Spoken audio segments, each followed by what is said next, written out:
Hi guys, it's JongLi here and doing my second game with Scippy here. Yeah, hi guys. Yeah, so this time I'm playing as Macedon and Luke's playing as Carthage.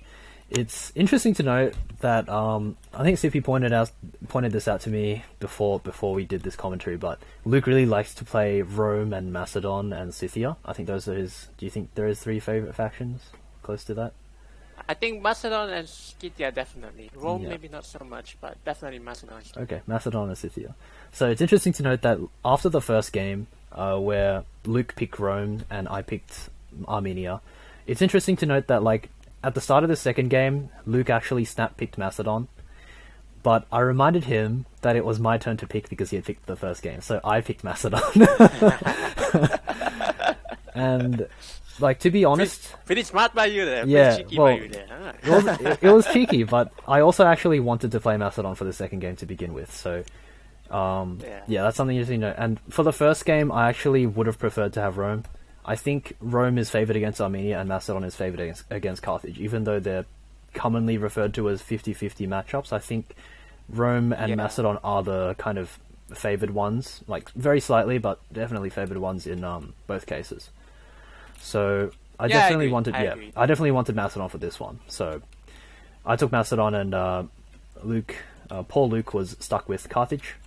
But I'll go with my builds. I brought 6 regular archers, gold, 2 Cretans with no upgrades, 2 phalanx pikes. These were just filler units. One of them is like a bronze defense upgrade or something, but that doesn't really matter. 2 Macedonian cav, I think gold, I believe, and 6 companions, gold. And okay, please explain the thought behind your army. Alright, yeah. So the thought behind my army was that I definitely, like, at the start of the game, I told myself I definitely want the heavy cav advantage, and I don't care how much money I have to spend to get it, so that's why I went with the 2 Macedonian cav rather than light lancers or something else like that, because I just wanted that cav advantage like so badly, because I felt like it would just make my game a lot easier against Carthage. So that's why I went with this. It's very cav heavy. It has 2 Cretan archers that are kind of tokenistic, but they're still very, very useful if Carthage decides to bring 8 skirmish units. And these 2 phalanx pikes are quite obviously just filler units that I brought for the sake of using my money. Like, there's no real other reason why these phalanx units are here. They're like sort of useful, but they're not very good. But they're there. And yeah, the goal of this army is really just to out-skirmish Carthage, force Carthage to come to me, and then, you know, take fights and hopefully be able to take out Carthage's infantry at the end, which is going to be the hard part. Yeah, okay, and let's take a look at Luke's army. He has 5 Seeker bands, 1 gold, 4 gold silver. He has 6 slingers, gold silver. He has 4 Seeker band cav, gold silver, 4 round shield cav, gold silver. So obviously this army is making use of Carthage's advantages in this matchup, which is basically the infantry advantage and the light cav advantage. But yeah, as you said, you try to force Luke to come to you. That is definitely, I mean, Luke definitely has to take the initiative here because he doesn't have enough skirmish and he doesn't have the heavy cav to match up with your heavy cav. So yeah, what I'll be thinking is that Luke will try to start the skirmish war, and then try to push one side, try to kill some of your archers, and then just continue from there. And yeah, let's see how it goes. Yep. But also, I believe that you posted a video of you versus Luke, the same exact matchup, right? Your armies were quite similar, so I guess you guys could maybe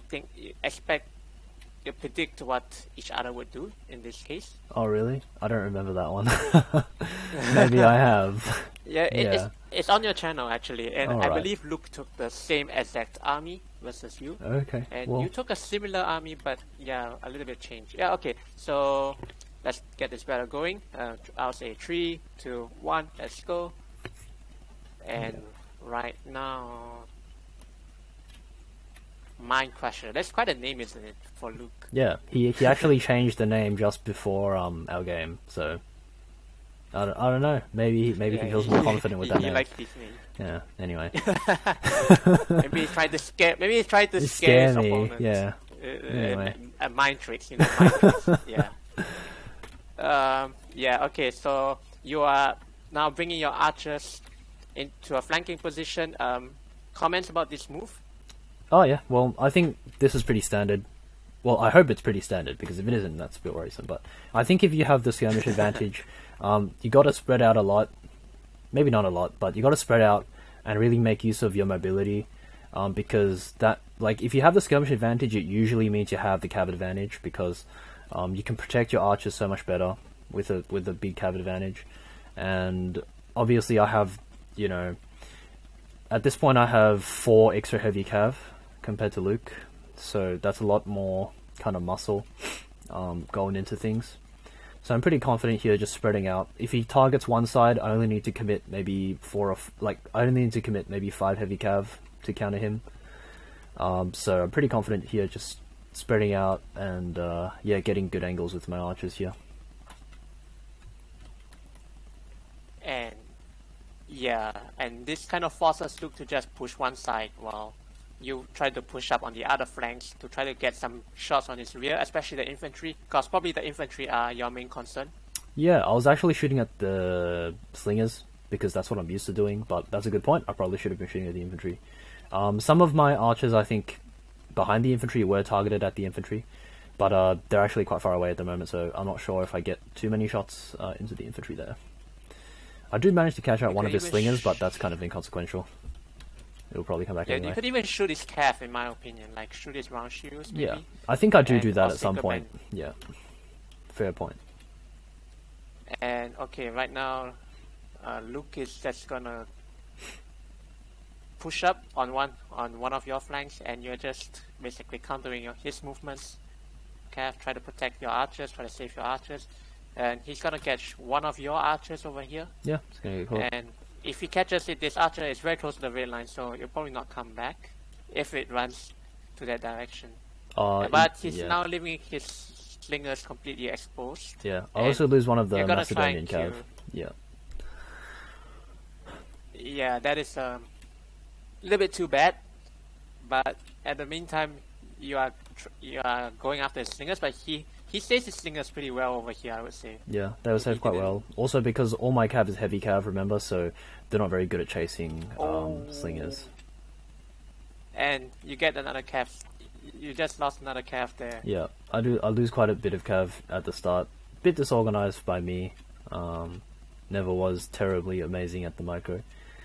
But yeah, somehow I think his cav tries to pull away because he sees my kind of mass of dudes charging at him, so he tries to run away. Yeah. But it's a little bit like tangled up because some of his units get caught on his own units and aren't really able to get away, so I do catch like a couple of them out of that. Also managed to catch his general, a bit of the back end of that, and some of his his round shield cav off the back end of that. You get 2 round shields, which is nice. Yeah, I get a bunch of his round shields. This 7-man round shield comes. This 7-man round shield comes back. So a little bit unlucky for you, I would guess. You managed to catch 2 others though, so that's pretty good. Yeah. And meanwhile, Luke is pushing your archers with his sacred band, but are your archers shooting? No, they're not. He just sends 2 sacred band the other way. A pretty smart play there by Luke, I would say. Yeah. Well, actually, I think this up is. his aim to... I actually thought this was a bad play by him. I actually didn't like it. The reason is because I thought like one of his wing conditions was having this infantry really, really powerful and unstoppable towards the end game. But by splitting off 2 infantry here and 3 infantry there, it actually lets me try and pick them off.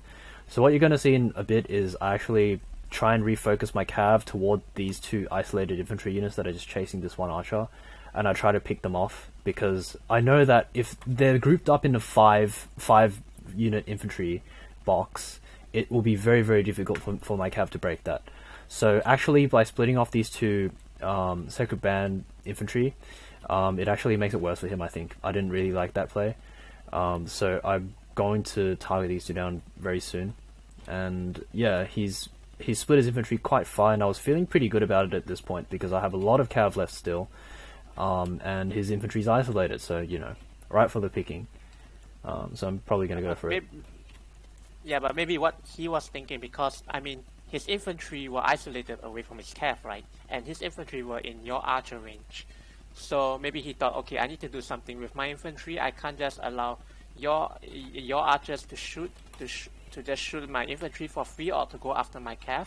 And knowing that this infantry can take missiles pretty well head on, he just decided to go for that. But by doing so, as you said, he isolated his infantry, and his infantry are way too spread out right now, which puts you in a pretty nice spot. Would you say so? Yeah, definitely. I was feeling super good at this point because his infantry's all over the place, and my cav are coming back and probably going to be able to snap up 2 sacred bands maybe for free. And like it's also possible that he tries to bring cav in to protect his sacred band, so I could possibly get even more out of that if it went well, because he does have some sacred band cav left that I still have to take out. But let's take a look at how many archers you have left, because that is a fair point. That may be quite important. You have 2 Cretan archers left, which is pretty full. Maybe you should just engage the sacred band cav with this Cretan. Yeah, you see me going for this charge into the sacred band now. I desperately wanted to kill them because it would be so good if I killed them. But as you can see, it doesn't really go well for me here. One of them turns around and gets a lot of kills on the companions. I think you could have. I think you were a little bit hesitant with your general unit over there. Maybe you could have just charged both of them in. I think... Yeah, and they would have routed. Yeah, Luke pointed out... What was your thinking behind? Well, Luke pointed this out to me a bit earlier. I think maybe it was just a bit of lag or maybe a bit of micro mistake. But Luke also pointed this out to me that like he had his sacred band in the swamp, so that makes the cav kind of screw themselves up. Yeah, a bit slower, and that helps him out quite a lot because his infantry, they don't have any charge bonuses. But if you can slow down the enemy cav's charge bonuses, then that's really good, especially in the case of companions, which have a really, really big charge bonus and rely on that to route things. So that might have been a factor. It's a possibility. But yeah, you're right. You're right in that I criticized Luke's earlier play about running after my archers with his infantry, but he has managed to take out my archers as a result. So I mean, yeah, that's definitely a bonus for him. The bad thing is he still has 2 infantry units. He's brought all his infantry units back, but I did manage to pick 2 of them off, so he's only got 3 left. And he really needs these sacred bands to win. And those 3 are very healthy in my opinion. They are. 39, 41, 34. 34. Yeah. You're just spinning your pike in. I think if you had more archers, it would be a good game at this point. Yeah, definitely. Yeah. I mean, I have this 1 archer unit out here, but I got a bit lazy actually, and I didn't bother protecting it. So Luke runs after this, and I forget like it exists. You can see I'm running it back, but for some reason I thought I had this game in the bag. I got a bit overconfident, to be honest, and I didn't bother running one of the cav units there to protect it. Like, it would be so easy for me to actually protect this archer unit. I only have to pull like a few cav, but I don't do it. So. But yeah, that's the mindset in the tournament, especially in the tournament, isn't it? Like, I have this notion that never think that you have won the game until your opponent. Yeah. And I've been holding on to that notion for quite a while, and sometimes it helps. Sometimes it really does help me in my games, especially like the one that I played was a Chuck Monk, the Spain Media games. I'm not sure if you watched them. Maybe I'll have a look. Yeah, I was in a pretty bad position, but I managed to somehow claw it back, and yeah, and after the cav fight, I thought I was in a pretty good position, but he could still have won. So yeah, I just had to be careful. Okay, anyways, back to the battle. He's going after your Phalanx Pike, but and you're gonna kill quite a bit of his cav, I would think. Yeah, I get him down. Nice, you get 1 route. Yeah. You get 1 route. You get. And this sacred band is down to 10. Luke still has 2 slingers. So will you be going after them? Yep.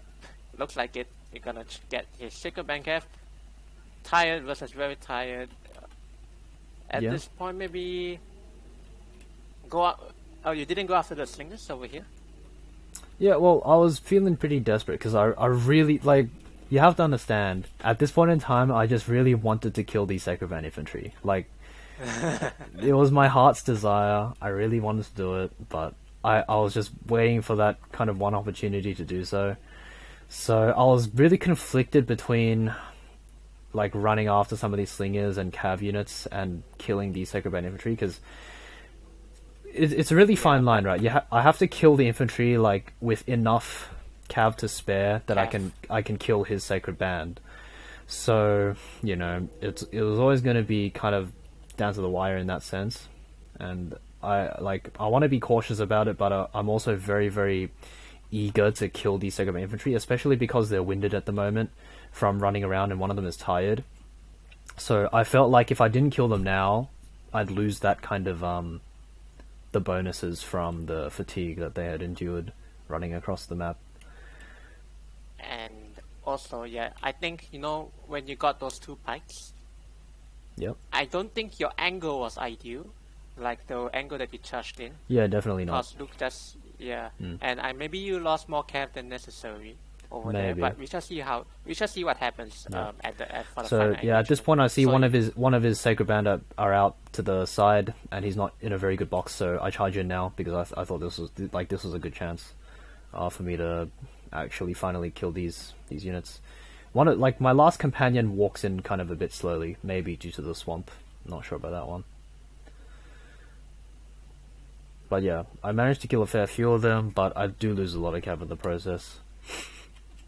I do still have my I do still have one companion unit that's really far out though, chasing some sacred band cav. I sort of had to do that because I didn't want the sacred band charging into me while I killed his infantry. So that was sort of a necessary expense. maybe you could have been a little bit more patient. Just a suggestion. Maybe.